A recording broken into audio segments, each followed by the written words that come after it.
Local 5 reçoit aujourd'hui une conseillère d'Île-de-France. Elle va se présenter. Janine Maurice-Bellé, donc conseillère régionale d'Île-de-France, vice-présidente de la commission sport à la région. Donc. Mais pour ça, on est venu ici, Local 5 est venu vers vous parce qu'il y a une réunion qui se passe entre amis, sportifs et tout ça. C'est la reconversion, c'est ça? Oui, en effet, j'ai été interpellée par donc Jennifer Pelage, qui est présidente de l'association Agir Ensemble, car elle avait entendu un coup de gueule d'Assia Anouni, médaillée paralympique, championne en e-sport, et elle ne comprenait pas ce qui se passait parce qu'elle disait cette fille nous a amené tellement de médailles et finalement en termes de reconversion rien n'a été fait.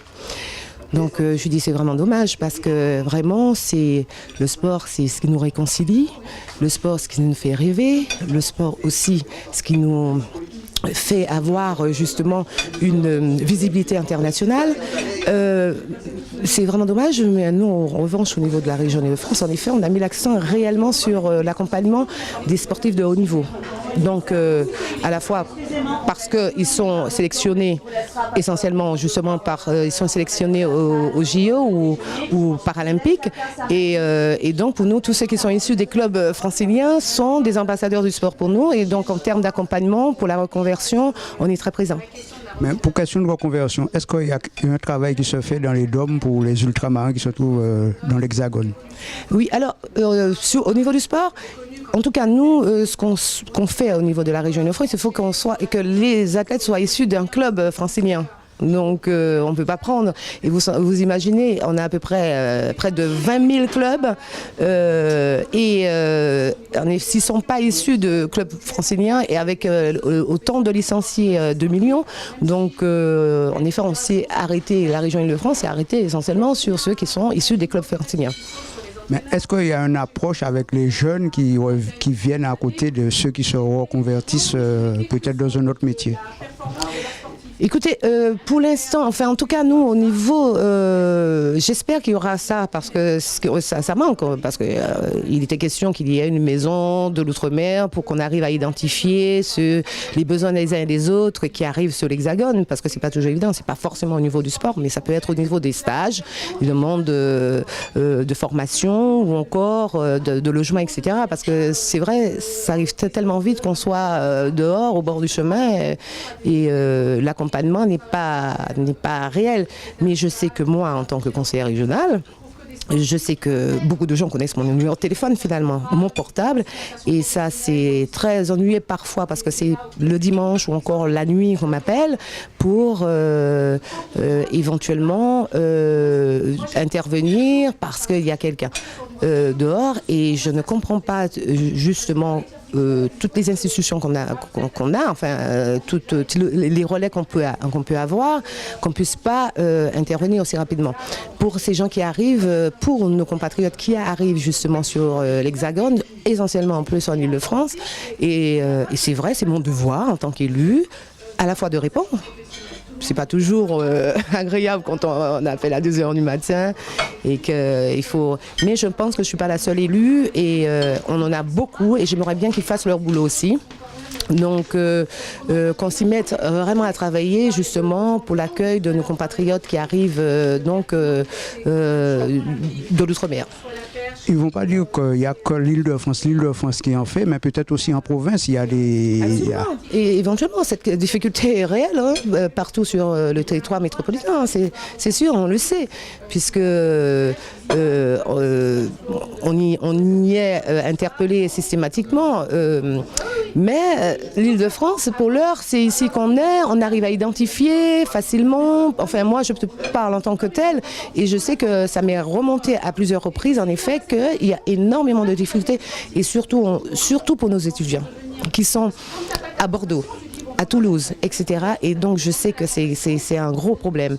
Et je suis persuadée que la délégation interministérielle pour l'égalité des chances pour les originaires d'outre-mer fait un travail extraordinaire. Je sais qu'elle fait un travail extraordinaire. Bonjour, merci de m'accueillir dans cette initiative qui finalement est un bon déroulement, parce que je crois que nous avons besoin justement de communiquer sur ce thème. Moi, je crois effectivement en tant que présidente du CRESIF que nous avons beaucoup à faire pour ces sportifs de haut niveau, notamment pour leur reconversion. Je crois que le chemin est en route, mais pour l'instant, nous n'avons peut-être pas encore pris toute notre mesure. Moi, ce que je pense vraiment, c'est que ces gens-là ont beaucoup de talent, et je crois que justement les personnes qui les retrouvent derrière leur parcours sportif n'ont peut-être pas pris cette mesure, comme quoi ces gens-là avaient déjà donné beaucoup de leur temps pour la nation. Je crois que c'est important qu'on le rappelle. Et deuxièmement, ce qui est important aussi, c'est que derrière, nous devons, c'est un vrai devoir, de les accompagner sur un parcours qui doit être le leur après leur service rendu à la France. Et je crois qu'à ce titre-là, nous avons beaucoup à faire au niveau de leur formation. Formation qui doit être un chemin continu tout au long de leur parcours, pour que justement, après leur travail, j'allais dire sportif, ils puissent être accompagnés dans une entreprise avec tout le talent qui est le leur, à savoir une volonté extraordinaire, une source de progrès et un engouement pour le travail qui est exceptionnel. Et je crois qu'à ce titre-là, nous devons vraiment prendre cette mesure et demander aux entreprises de prendre en compte tout ce talent qui est le leur, qui puisse justement aussi porter la médiatisation qu'ils ont lors de leur parcours sportif. Et je crois que pour une entreprise, c'est important aussi d'avoir ces modèles, parce que derrière, ça draine aussi tout un tas de personnel qui est justement porteur dans une entreprise. Et je crois qu'à ce niveau-là, nous avons beaucoup à faire. La deuxième chose importante, c'est au niveau de la formation. Alors nous, au CRESIF, nous sommes en relation avec la région, qui fait beaucoup pour ces ambassadeurs du sport, qui les accompagne au niveau de leur parcours professionnel, derrière leur parcours sportif, qui les accompagne également au niveau de tous les chèques associatifs, les chèques transport, toute cette partie qui est offerte pour ces sportifs de haut niveau. Et Dieu sait s'ils en ont besoin. Je crois que ces initiatives régionales doivent être encourager. Le mouvement sportif, évidemment, se met derrière la région et souhaite donner encore plus d'élan pour justement pouvoir initier tous ces talents encore en herbe, puisque nous, au niveau régional, nous avons beaucoup les pôles espoirs qui deviendront derrière des pôles France. Mais ces pôles espoirs sont des jeunes qui sont sortis, j'allais dire, un petit peu de tous ces parcours à horaires aménagés, qui sont dans les scolaires, qui sont dans des classes sportives. Donc on a les pôles espoirs derrière et ensuite les pôles France. Nous sommes à la frontière un petit peu de cette jonction entre ces différents pôles, j'allais dire. Et nous, le CRESIF, nous avons à faire en sorte que ces sportifs soient encore plus pris en compte, plus accompagnés, tant sur leur plan sportif, c'est-à-dire sur le plan de leur formation en cours j'allais dire, de mouvement, quoi, mais aussi après. Et je crois que là, nous avons un accompagnement qui n'est pas tout à fait à la hauteur des espérances que moi j'ai en tant que président du CRESIF. Donc c'est un thème qui me tient à cœur, c'est un thème sur lequel j'approfondirai ma mandature pour que justement toutes ces personnes qui sont des véritables talents, encore une fois, puissent être accompagnés au mieux dans leur parcours sportif et après sur leur reconversion. Bon, mais là, nous sommes avec un père d'un judoka, karaté, oh là là, karatéka, mon Dieu, vraiment, tu coches. Bon, alors là, il va parler un peu de son fils, il va se présenter déjà. Alors, je m'appelle André Baudry, je suis le papa d'Olivier Baudry, qui actuellement est entraîneur national et entraîneur de l'équipe de France de karaté, 2 fois champion du monde. Voilà, donc je suis venu un petit peu là pour faire un échange avec une équipe de gens qui s'occupent de la reconversion et donc je suis venu apporter un petit peu ma pierre à l'édifice, faire part de mon expérience et surtout de l'encadrement qui est nécessaire à ces sportifs. C'est un besoin, c'est une réalité et vous constaterez, personne ne dira le contraire, qu'autour des champions il y a toujours des parents qui sont extrêmement présents pour les accompagner, pour les emmener à l'entraînement et pour commencer à les construire, leur avenir. Et pour Olivier, comment ça se passe? Parce que c'est une autre reconversion, c'est pas là, c'est entraîneur, c'est pas donné à tout le monde. C'est vrai, lorsqu'on a eu des résultats et puis qu'on a eu un encadrement serein, on a tout de suite pensé à notre plan B, puisque à l'origine il était convenu qu'il soit professeur de PS. Chemin faisant, avec les résultats qu'il a obtenus, il a séduit la FF Kama, hein, et de là ils lui ont proposé ce poste d'entraîneur. Et là, aujourd'hui, il a en charge le Crêpes de Châtenay-Malabry, puis il fait des stages un petit peu partout en métropole. Bon, pour les gens qui nous regardent, il faut bien dire aussi, il faut un certain niveau pour arriver à cette capacité, parce qu'on n'entre pas dans le sport comme ça, parce qu'il y a peut-être une moyenne. Si on n'a pas cette moyenne, on ne peut pas y aller. Alors, je suppose que vous parlez du niveau scolaire. Ça, évidemment, c'est la valeur intrinsèque. Il y a des garçons qui ont des prédispositions pour faire des études, et puis il y en a d'autres, malheureusement, c'est plus compliqué. J'ai eu la chance d'avoir un garçon qui, lui, était serein, était capable de comprendre les choses, était capable de se dire il faut que je travaille. Il n'a pas eu besoin de le pousser, et aujourd'hui ça lui a permis de passer brillamment à l'école son bac, et puis de suivre les cours de formation qui lui ont permis de devenir entraîneur national. André, merci. Mais je vous en prie. Bon, là, nous avons une dame qui va se présenter, parce que pour la reconversion, il faut beaucoup de choses. Déjà, là, il faut un package, comme on dit chez nous. Oui, tout à fait. Alors là, elle va se présenter et puis elle va vous expliquer ça consiste en quoi. Voilà. Bonjour, c'est Hakima Kodri, co-gérante d'une entreprise de formation langue, toutes les langues, sans aucune exception, chinois, français, anglais, développement personnel, hein, pour rester dans la reconversion justement. Donc nous avons une équipe de coachs qui s'occupe du développement personnel et de l'accompagnement. Nous sommes aussi une société de traduction, nous travaillons avec des grands comptes là-dessus. Parallèlement, je suis directrice d'une association interculturelle.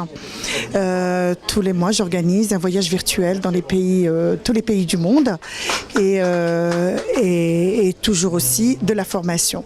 Voilà. On dit merci pour ce que vous faites pour les jeunes, je pense pour les jeunes aussi. Absolument, absolument. Alors l'association c'est intergénérationnel, et pour la société, pareil, nous nous occupons aussi bien des jeunes que les adultes, aussi bien dans les entreprises que dans les établissements. Merci madame. Je vous en prie. Là, nous avons un grand champion, il faut dire un champion, mais maintenant il s'est reconverti, je ne sais pas en quoi, mais il va vous expliquer en quoi il s'est reconverti, parce que qu'est-ce qu'il a fait comme sport avant. Alors j'ai fait de la natation, j'étais en équipe de France de natation, de basket fauteuil pendant 18 ans, et là je suis en équipe de France de rugby. Et pour préparer ma reconversion, on a investi dans une entreprise de production audiovisuelle. Mais si tu as quelques mots à dire pour les petits jeunes qui se trouvent peut-être dans les cités ou en province, qu'est-ce que tu peux leur dire, quoi? Parce qu'il faut dire que para-olympique, hein, il faut bien expliquer les gens, parce qu'il y en a qui sont frustrés, ils ont peur peut-être, mais là il faut les expliquer un peu. Qu'il faut déjà avoir une passion. Si vous avez une passion, accrochez-vous à elle et suivez-la. Ne vous posez pas trop de questions, avancez, et vous allez découvrir au fur et à mesure du chemin toutes les champs du possible qui vont s'ouvrir à vous.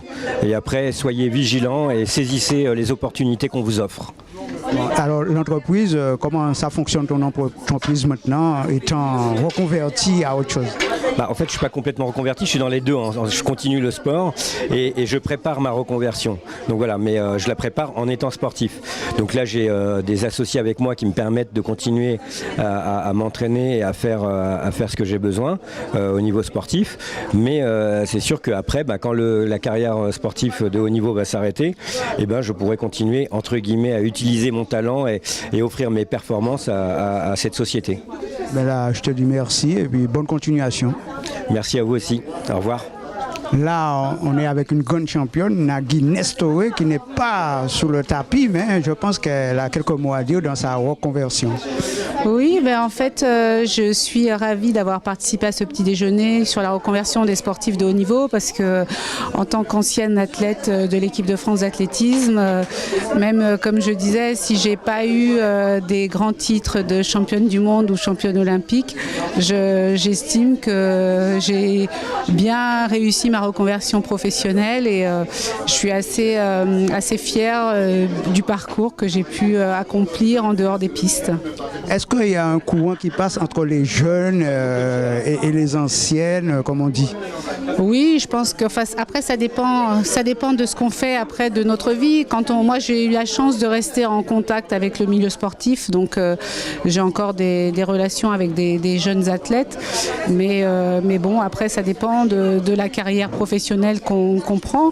Moi, quand j'ai été jeune athlète, j'ai eu la chance de rencontrer des grandes championnes et qui m'ont aussi donné l'envie de faire ce que j'ai fait, et je pense que c'est important qu'il y ait ce lien et cette transmission entre les générations. Est-ce que dans le milieu jeune, tu penses qu'il y a beaucoup de jeunes qui sont intéressés toujours par l'athlétisme en particulier? Ah oui, je pense que l'athlétisme c'est un sport qui fait encore rêver, qui fait beaucoup rêver. On a des grandes championnes, des grands champions qui ont eu des super résultats et qui donnent envie aux jeunes de faire la même chose. Après, il faut juste toujours avoir conscience que le sport de haut niveau c'est quelque chose qui est difficile, c'est quelque chose qui demande beaucoup de travail et que ça peut aussi, on peut aussi rencontrer des problèmes, des blessures, et qu'il faut absolument, même en étant sportif de haut niveau, penser à ce qu'on va devenir après.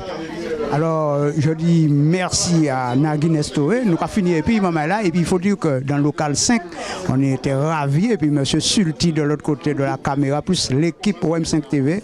Nous avons dit bonne journée. Et puis Tchemberet, ne m'oublie pas, n'oubliez pas, on est toujours là. Oui, exactement, Tchemberet Pamoli. Là, on est avec la famille c'est la famille. Oui, c'est la famille Noyon des Voilà, Noyon, parce que quand nous sommes en tête là, mais nous sommes en tête là aussi en Guadeloupe, en Noyon, tête là. Bon, comment ça se passe avec les jeunes, parce que je sais que tu as une équipe de foot, tu as tout ça, mais comment ça se passe avec les jeunes dans les cités pour les faire revenir vers les grands noms comme Nagui Nestoré, tout ça, qu'on a vu aujourd'hui, tout ça? Oui, mais ça c'est un grand problème parce que les jeunes maintenant, on peut les avoir jusqu'à l'âge de 12, maximum 13 ans, on peut les canaliser, mais après avec tout ce qu'on a, ils ont toutes les dérives des jeux électroniques et bon, il faut dire aussi que les jeunes sont plus libres qu'avant, donc ils commencent à avoir des copines et tout, donc à les maintenir c'est tout un système et toute une problématique de les faire s'intéresser au sport pour que le sport soit un vecteur pour eux et les faire comprendre que le sport c'est la vie, c'est la santé. Et ça permet quand même de s'en sortir dans ce marasme et ce imbroglio de chômage qui existe dans ce pays. Donc il faut qu'ils aient quelque chose qui leur permette d'avancer, que ce soit dans le sport, mais avec un accompagnement intellectuel et scolaire. Donc, et je dis qu'il y a un problème au niveau scolaire sportif qui ne prend pas en compte que le sport permet à avoir une intelligence, à avoir un développement d'esprit, et ce développement d'esprit amène un jeune à comprendre le bien et le mal. Parce qu'on a souvent maintenant que les parents, tous les deux parents travaillent. Avant, on avait le père qui travaillait et la mère qui restait à la maison. Donc, il y avait un accompagnement de la mère dans le regard de ce que faisait l'enfant. Maintenant que les deux parents travaillent, il arrive que l'enfant il se retrouve tout seul dans la maison et que c'est à ce moment-là qu'il bascule chez les copains et qu'il bascule dans la délinquance. Donc, on essaye de leur faire comprendre et de leur donner la valeur du sport pour la vie, la valeur du sport pour pouvoir avancer dans ce qu'ils veulent entreprendre pour aller plus loin. Eh bien, là, je pense que tu as dit tout. Là, si tu as quelque chose à dire pour M5, dans le local 5.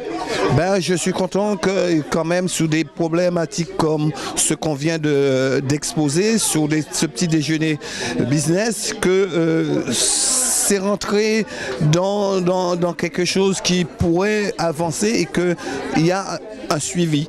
Ce suivi qui amène à ce que les médias viennent voir qu'est-ce qui se passe dans des petites structures comme ceux qu'on a aujourd'hui là, un rassemblement de personnes cosmopolites, mais qui ont un vecteur commun, c'est de faire avancer quelque chose et de promouvoir ce sport qui est en général, le sport c'est universel, hein.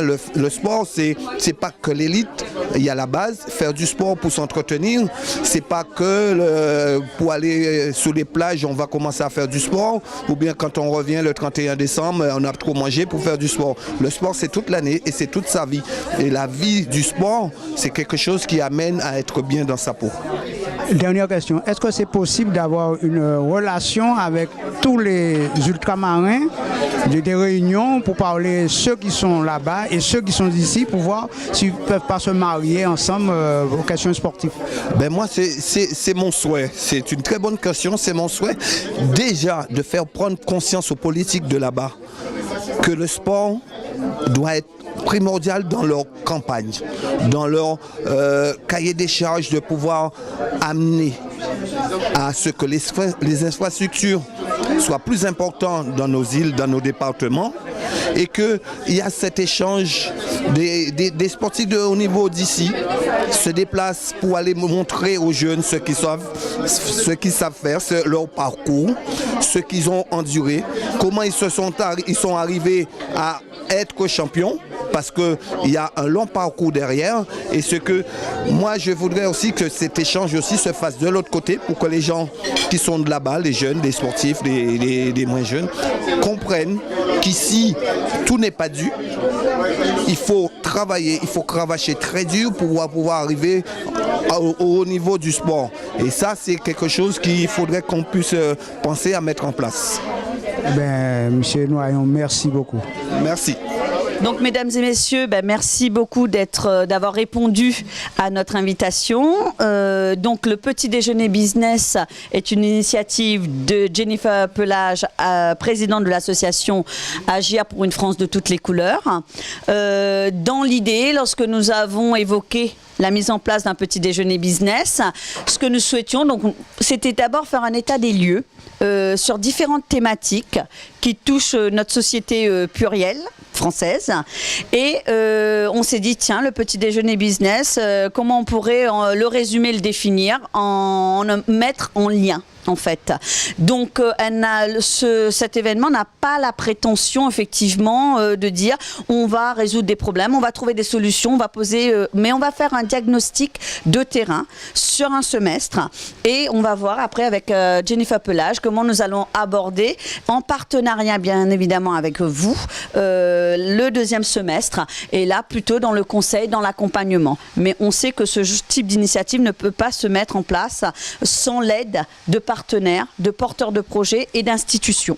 Donc c'est pourquoi les institutions qui en tout cas nous ont fait l'honneur et l'amitié d'être présents sur nos événements sont là à titre bénévole, sont là à titre personnel. Ils ont un rôle de conseil avant toute chose.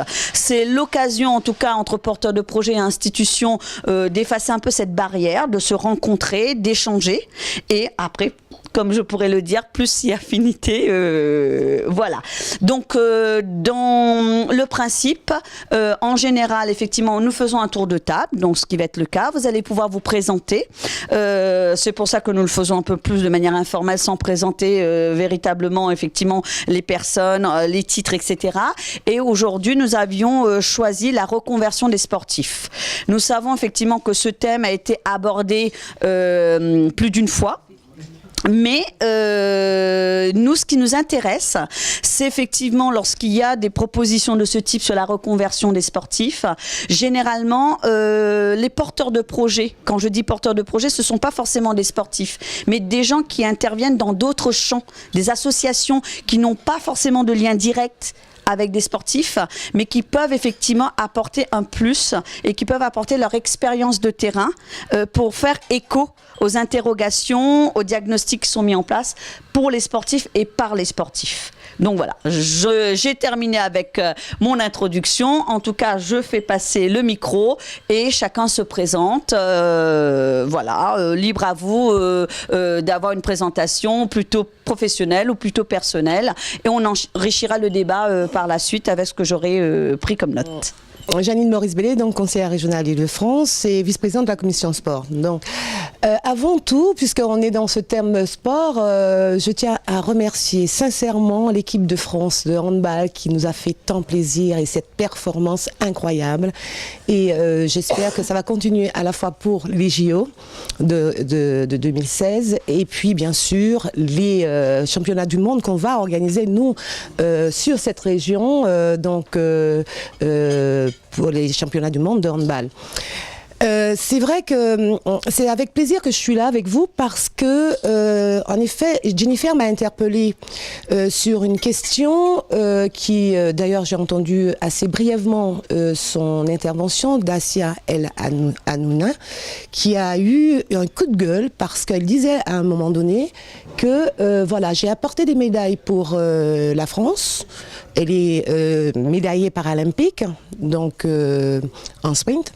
Et elle a porté des médailles pour la France et finalement, elle a rien du tout, pas de boulot, aucune reconversion. Et donc, je lui ai dit, mais c'est vraiment dommage parce que nous, au niveau de la région Île-de-France, on fait un travail incroyable, justement pour la reconversion des sportifs de haut niveau, en l'occurrence, puisque à travers des dispositifs ambassadeurs du sport, donc c'est essentiellement des athlètes médaillés, enfin des athlètes sélectionnés pour les JO ou paralympiques, et donc et pour nous c'est essentiel puisqu'on travaille sur cette question-là pour les accompagner justement dans la reconversion. Et bien sûr on leur demande également, les ambassadeurs du sport, on leur demande également d'intervenir auprès des lycéens ou encore des apprentis, donc les CFA, ou encore nos pôles d'espoir pour parler des valeurs du sport et aussi parler de leur reconversion. Pour ceux ou celles qui ont eu justement l'occasion de pouvoir trouver une solution après justement le sport. Et je suis très heureuse aussi d'être à côté de Maggie. Parce que Maggie, qui a été une grande athlète, et donc elle a une belle reconversion, et je pense que tu pourras bien témoigner justement sur comment éventuellement, soit peut-être les difficultés ou encore comment s'y prendre justement pour avoir une reconversion justement après justement le sport. Et puis Evelyne s'est régie que je pense que maintenant presque tout le monde ici à cette table connaît Evelyne puisqu'elle est présidente du comité régional olympique sportif d'Île-de-France. On travaille énormément sur cette question-là au niveau de la reconversion justement à la fois des bénévoles, enfin reconversion, parce qu'on travaille beaucoup sur la formation puisque c'est la délégation principale c'est une délégation, une compétence de la région et de la formation professionnelle, donc on travaille beaucoup ensemble, et à la fois pour les sportifs et bien sûr aussi pour nos bénévoles, enfin en tout cas pour les acteurs du monde sportif, on les accompagne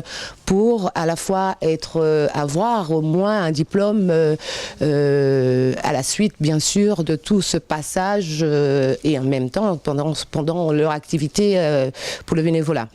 Donc Evelyne, je suis très contente qu'on soit là encore. C'est que des filles, hein, parce que finalement il y a voilà, le thème, c'est la reconversion des sportifs et des sportives éventuellement. Voilà, parce que finalement il y a visiblement 3 interventions clés. Voilà. Et pourtant nous, au niveau de la région, dans le développement du sport féminin, on y est vraiment attaché.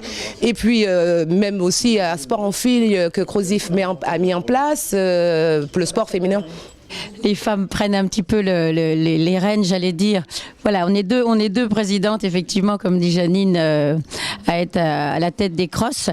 Je crois que c'est important déjà pour situer un petit peu le contexte, parce que les femmes, justement, puissent aussi avoir leur positionnement par rapport au sport, et notamment par rapport au sujet qui nous anime aujourd'hui, c'est-à-dire la reconversion des sportifs, où effectivement, en relation avec la région et avec l'État, nous faisons des opérations qui sont bien sûr en direction des sportifs actuellement et notamment les pôles espoirs, puisqu'au niveau régional, nous avons plutôt des pôles espoirs qui sont notre, j'allais dire, nos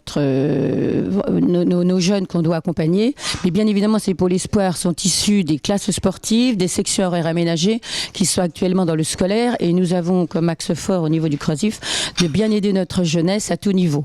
Je crois que le cœur de métier d'un comité olympique, c'est vraiment d'aider le mouvement sportif olympique, c'est-à-dire d'aider au maximum tous nos jeunes qui ont beaucoup de talent. Moi, je répète que ces gens-là ont un talent extraordinaire.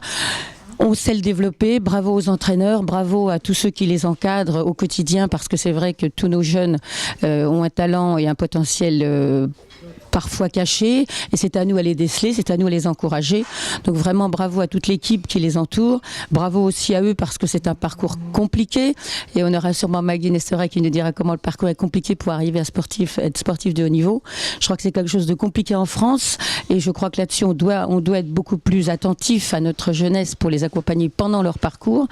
Et puis je crois aussi que tous ces talents qui sont mis en lumière, j'allais dire, au moment où ils sont performants, à un moment donné, effectivement, leur carrière s'arrête. Et je crois que notre devoir, c'est vraiment un devoir, nous devons les accompagner dans une reconversion qui n'est pas aussi évidente que ça en France. Un certain nombre de personnes s'en sortent bien, et tant mieux pour eux, mais c'est encore beaucoup trop peu de personnes. Et je crois que le comité olympique régional doit faire cet effort, justement, de voir ceux qui ne s'en sortent pas aussi bien que ça, alors qu'ils ont donné des années de leur jeunesse pour la France, pour avoir le maximum de reconnaissance au niveau de tout ce qu'ils peuvent faire pour nous. Et je crois que notre devoir, c'est ça. Alors effectivement, on a des actions qui sont mises en place, notamment la réussite en plus, notamment Volsport qui aide les jeunes entrepreneurs à faire monter des entreprises. On les aide financièrement, ce sont des coups de pouce que nous donnons, mais je crois qu'il faut les accompagner beaucoup plus longtemps. Les choses qui sont, toutes les actions qui sont faites avec la région est importante. Le CROSIF s'y approche de plus en plus parce que justement nous devons donner notre pierre à l'édifice, donner les moyens à nos jeunes d'être détectés et puis d'être justement soutenus dans un parcours professionnel qui n'est pas aussi simple que ça à partir du moment où ils donnent beaucoup de leur temps dans leur parcours sportif. Donc je crois qu'il est important que tous ces ambassadeurs qui sont référencés au niveau de la région, qui nous accompagnent nous dans nos opérations sport en filles. Le sport en filles, ce sont des activités qui sont menées depuis 15 ans maintenant et qui permettent à des jeunes des quartiers populaires, notamment des jeunes filles, de pouvoir découvrir le sport. Découvrir le sport en étant accompagnés par les ambassadeurs du sport, c'est quelque chose d'extraordinaire et c'est ce qui nous permet, nous, de faire du lien entre les plus jeunes, les plus démunis et puis ceux qui passent dans la lumière une partie de leur vie. Et je crois que c'est important pour nous de pouvoir accentuer cette relation, ce réseau qui se met en place entre nos jeunes et puis nos talents. Donc je crois que le CROSIF est justement cette possibilité d'avoir cette mise en relation des réseaux, et ce petit déjeuner d'aujourd'hui permet aussi d'avoir la relation entre les différentes personnes intéressées par le sujet, et je remercie beaucoup Jennifer Pelage qui a mis en place ces petits déjeuners business, mais qui permettent justement de pouvoir avoir une belle relation, de beaux échanges, et puis pourquoi pas une amélioration réelle et certaine en Ile-de-France pour la reconversion de nos sportifs. Je pensais qu'Olivier allait venir, Olivier Baudry, que j'ai entraîné jusqu'à l'âge de 15 ans puisque j'étais professeur de karaté et qui est devenu champion du monde.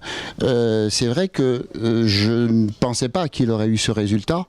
De plus, le karaté, c'est un peu la dernière roue du carrosse, quand on voit le nombre de titres de champion d'Europe, champion de France, champion du monde et par équipe, et je vous en passe. Si on était au moins olympique, je ne sais pas, vous voyez, la petite dame, elle s'est sauvée. On espère depuis 2012, depuis pas 2012. Oui, et malheureusement, on n'a pas eu cette chance. Donc aujourd'hui, il est entraîneur national puisqu'il est au Krebs de Châtenay-Malabry. C'est un garçon qui était prédestiné à être professeur de gymnastique, comme on disait. Il était au STAPS de Nanterre. Puis bon, chemin faisant, ça s'est bien passé, on a eu des résultats. C'est vrai que on ne parlait pas d'après-carrière, mais on parlait plutôt de plan B. Et je suis en plein dedans parce que j'ai un garçon de 16 ans aujourd'hui qui était en sélection football, hein, sélection du 92, qui est un élève qui n'a pas envie de travailler, 9,6 de moyenne, c'est curieux, que j'ai récupéré la semaine dernière parce que vraiment il est sûr qu'il sera footballeur professionnel. Plan B, il veut pas en entendre parler. Alors ça a été une lutte, je l'ai récupéré auprès de sa maman et depuis j'habite à Poitiers maintenant. Depuis il est avec moi. Alors pour lui faire plaisir, je l'ai emmené faire un essai à Poitiers en national, hein, c'est plus haut hein, pour les jeunes. Il joue en moins de 17. On voulait le prendre, mais moi étant à 50 km de Poitiers, 3 entraînements par semaine, 300 bornes par... Non, c'était pas possible. Alors bon, je vais le recadrer un petit peu, puis l'année prochaine, j'espère que ça va bien se passer, de manière à ce qu'il puisse suivre une seconde normale, et puis qu'il puisse après avoir une chance de rentrer dans un centre de formation. Mais je lui dis bien, et ça on en a bien conscience, que il y en a beaucoup qui sont allés en centre de formation, puis qui sont pas sortis. Voilà, ça c'est mon sujet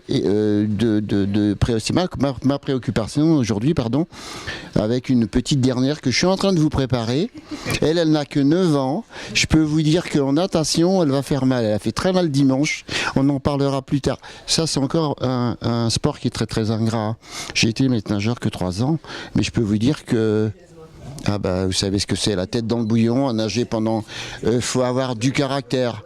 Faut avoir du caractère. Et je voyais dans toutes les courses, hein, dans toutes les nages, c'était 37, 25, 50 mètres d'avance sur les autres. Donc il n'y avait pas photo, quoi. Donc c'est vrai que c'est compliqué. C'est compliqué, mais bon, il faut les encadrer. Parce que malheureusement, ils sont à fond dans leur sport. Et si on ne les aide pas, si on n'est pas prêt attentionné à ce plan B, on risque d'avoir de grosses désillusions. On a vu d'ailleurs un reportage il y a plusieurs années sur un sauteur à la perche qui poussait des caddies dans un supermarché. Franchement, ça fait mal au cœur. Ça fait mal au cœur. Alors, quand on est un bon élève, encore une fois, ça va, quoi. On a des opportunités, on peut les saisir, on peut s'en sortir. En karaté, je vois, il n'y a que le premier qui compte. Les autres, ils s'entraînent autant. Ils se battent. Malheureusement, il y a toujours le champion qui est devant, puis on n'entend pas parler. Et il s'entraîne 5 fois par jour, il se prend des pains dans la figure, comme on dit vulgairement, toute la semaine. Il défend le drapeau français, et puis finalement, il arrive, il a rien, quoi. Il a rien. Donc, c'est vraiment important de les encadrer, de préparer ce plan B, mais de manière simultanée. Il ne faut pas se dire après c'est trop tard. Après, c'est trop tard. Alors moi, j'ai eu la chance d'être à mon compte et de pouvoir les suivre. Ce que vous avez dû remarquer aussi, c'est pas moi qui vais vous l'apprendre. Si les champions sont là, c'est parce qu'il y a des parents derrière. Moi, je vois la petite, si un jour je lui dis bon, je te laisse, je vais faire une course à Leclerc et je reviens te chercher, alors là, c'est la grimace, c'est là. Surtout à cet âge-là, oh ben non, c'est... Voilà. Voilà, alors je suis content de représenter les parents parce que nous on souffre, hein. On souffre, allez voir, c'est vrai, on attrape des ulcères même pour certains, mais c'est vrai que bon, il faut les encadrer et c'est extrêmement important, je n'en dirai pas plus. La prochaine fois, j'espère que Olivier sera là pour parler vraiment de l'expérience. Ce qui était intéressant aussi, effectivement, là Maggie nous a dit énormément de choses et il n'y a pas eu de langue de bois, enfin voilà. J'ai entendu qu'effectivement, quand on dit qu'un athlète peut vivre avec 500 € et que ça, c'est pas décent, c'est pas, c'est pas concevable, je veux dire. Hein. On sort de la gloire où tout le monde va nous accueillir à la gare de Lyon, et on retrouve le lendemain comment je paye mes factures, etc. Là, on est dans une réalité des choses. Ça rejoint l'exemple du karaté. Absolument.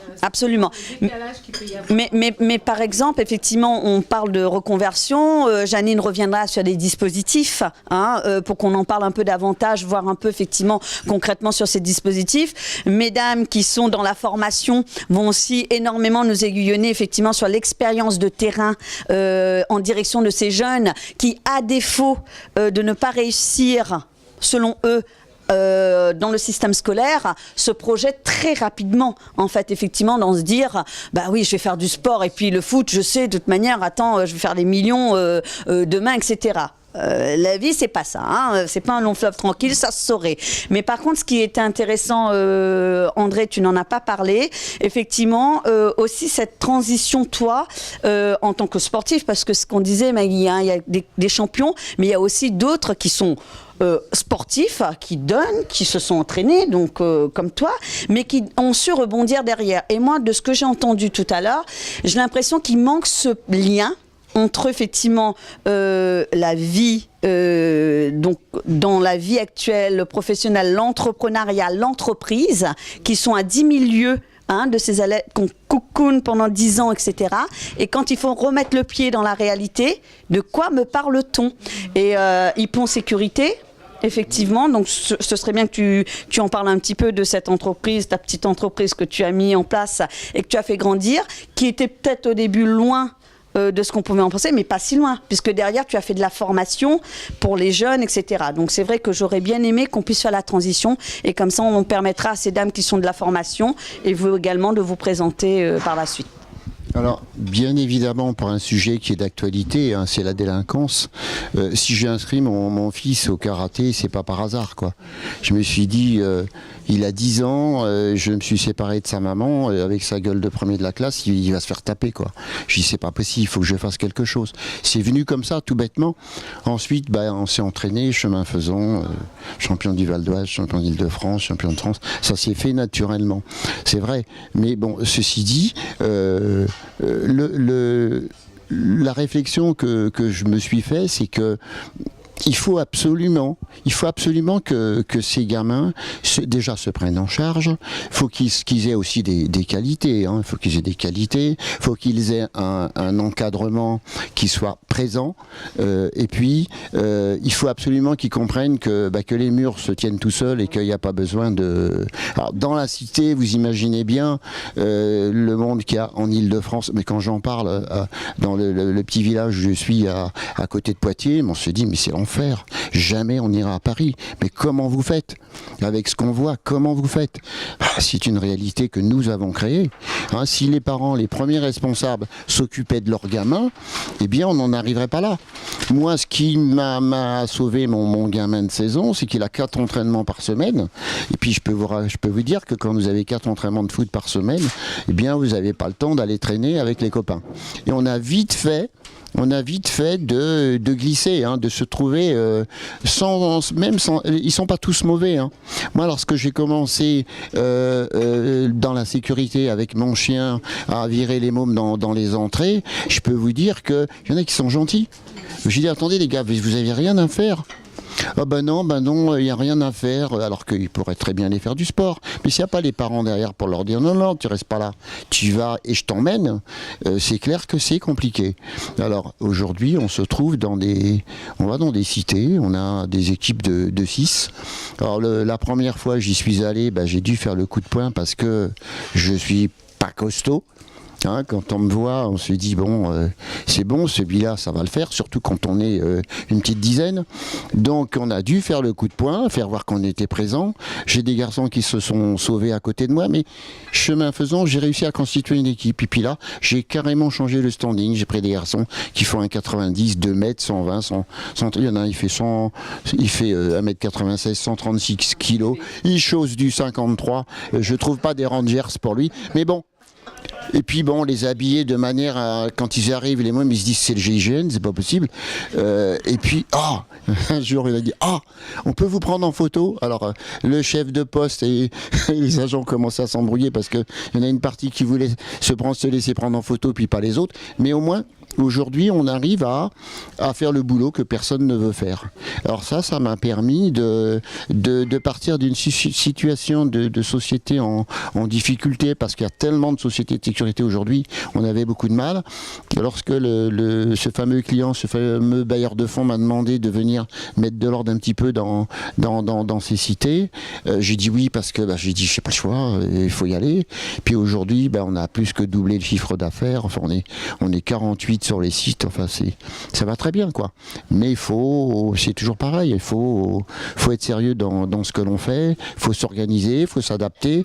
On a eu peu de temps pour le faire, Dieu merci, aujourd'hui on a réussi, puis comme on est les seuls à faire ça, on se dépêche avant que les autres ne nous rattrapent. Voilà tout ce que je peux dire. Alors, encore une fois, pour ces... Oui ? Non, moi je t'en prie. Non, encore une fois, pour ces gamins, il faut une fois qu'on les a intéressés, parce que c'est toujours pareil, c'est toujours cette histoire de motivation. Une fois qu'on a réussi à les intéresser, eh bien après il faut les accompagner. Il faut les accompagner parce que ils savent pas toujours. Moi à 18 ans, je savais pas trop ce que j'allais faire. Donc il faut les accompagner, leur montrer un maximum de choses, plusieurs expériences, et puis après, après ça se fait quoi. Ça se fait.